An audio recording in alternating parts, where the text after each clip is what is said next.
Hello everybody, my name is James, hope you're doing well and welcome back to another video. And today we're going to be talking about what is going on at Alpine following some big announcements being made at the team.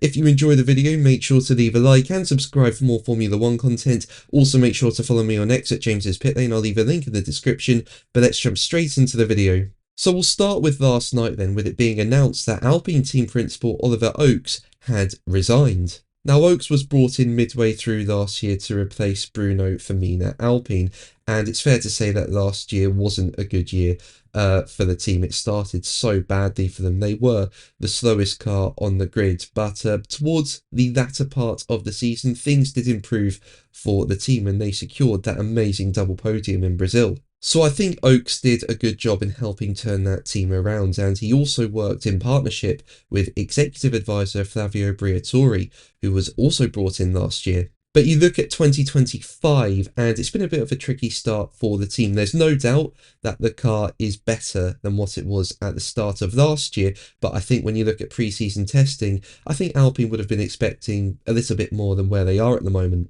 And 6 races into the 2025 season, Oakes has now resigned, with Briatore taking over his duties as interim. A statement from the team said, Alpine Formula 1 team announces that Oliver Oakes has resigned from his role as team principal. The team has accepted his resignation with immediate effect. As of today, Flavio Briatore will continue as executive advisor and will also be covering the duties previously performed by Oliver Oakes. The team would like to thank Oliver for his efforts since he joined last summer and for his contribution in helping the team secure 6th place in the 2024 Constructors' Championship. The team will not be making any further comments. Now, it's not clear why the resignation has been announced, but in my opinion, it really did just come out of nowhere. I thought Oakes would stay in his position till at least the end of the season, probably longer. I thought he was doing a decent job, and even though 2025 isn't going fantastically at the moment, I reckon the team will improve. So yeah, I just think it came a bit out of nowhere, did that resignation. And the announcement came following reports coming out that Alpine could make a driver switch, with them thinking about moving Jack Doohan back to a reserve duty role and putting Franco Colapinto in the car, with Alpine signing Colapinto in January this year as a reserve driver. And that decision has now been confirmed, with Colapinto replacing Doohan at Alpine for at least the next 5 races this season. So basically the short-term deal will see Colapinto take part in at least Imola, Monaco and Barcelona, plus the Canadian and Austrian Grand Prix, and then Alpine will re-evaluate its lineup before the British Grand Prix.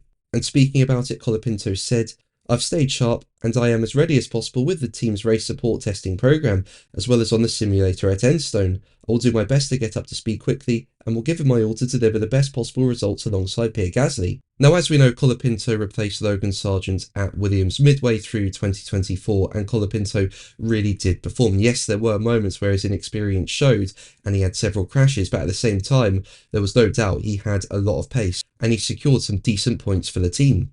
And since joining Alpine as its reserve in 2025, that's just increased speculation about what will happen with Doohan. And well, even though Doohan has shown some decent speed this season, I think, it also has been a bit of a difficult season so far for Doohan, who's had first 2 lap crashes in Australia and Miami, and plus picked up penalties in both the sprint and main race in China, while he also had a big crash in practice in Japan that compromised his weekend.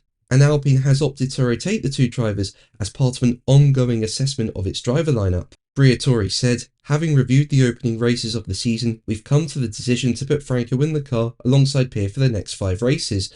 With the field being so closely matched this year, and with a competitive car, which the team has drastically improved in the past 12 months, we're in a position where we see the need to rotate our lineup. We also know the 2026 season will be an important one for the team, and having a complete and fair assessment of the drivers this season is the right thing to do in order to maximise our ambitions next year. We continue to support Jack at the team, as he's acted in a very professional manner in this role as a race driver so far this season. The next 5 races will give us an opportunity to try something different, and after this period of time, we'll assess our options. Now, even though this has happened, it's still not over for Doohan. He'll still be a reserve driver for the team, and a return to a race seat could still happen for him. So it'll be very interesting to see what happens, if Colapinto does struggle over the next 5 races. Do they put Doohan or someone else back in the car? If Colapinto does perform, do they just keep Colapinto for the rest of the season? It'll be very interesting to see what happens at Alpine going forward. But that's going to be the video from me today. Thank you ever so much for watching. Make sure to like and subscribe for more videos, and until the next one, take care. Bye.